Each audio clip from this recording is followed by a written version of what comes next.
53ನೇ ಇಸ್ವಿಯಲ್ಲಿ ನಮ್ಮ ತಾತ ಲೀಸ್ ತಗೊಂಡಿದ್ದು, ಆವತ್ತಿಂದ ಇವತ್ತಿನವರೆಗೂ ಇದ್ದೇವೆ.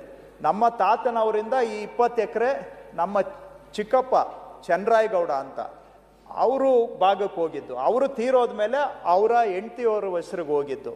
ಆಮೇಲೆ 2001ನೇ ಇಸ್ವಿಯಲ್ಲಿ ನಾವು ಒಟ್ಟು ಕುಟುಂಬದ ಆಸ್ತಿಗಳನ್ನ ವಿಭಾಗ ಮಾಡಿಕೊಂಡಾಗ ನನ್ನ ಹುಟ್ಟಿದವರ ಜೊತೆಗೆ ಬಂದಿರುವಂತಹದ್ದು ಇದು. ಆವಾಗ 2000 ಇದು ನಾವು ಖರೀದಿ ಮಾಡಿದ್ದು ಯಾವಾಗ 53. ನಾನು ಹುಟ್ಟೇ ಇರಲಿಲ್ಲ.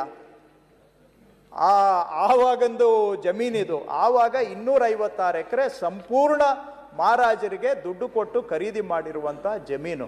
ಅಲ್ಲಿಂದ ಇಲ್ಲಿವರೆಗೂ ನಾವು ವ್ಯವಸಾಯ ಮಾಡಿಕೊಂಡು ಬಂದಿದ್ದೇವೆ. ಇವತ್ತು ವ್ಯವಸಾಯಕ್ಕೆ ಮೀಸಲಾಗಿರೋದು ಬಿಟ್ಟರೆ ಅಲ್ಲಿ ಬೇರೆ ಯಾವ ಚಟುವಟಿಕೆನೂ ಇಲ್ಲ.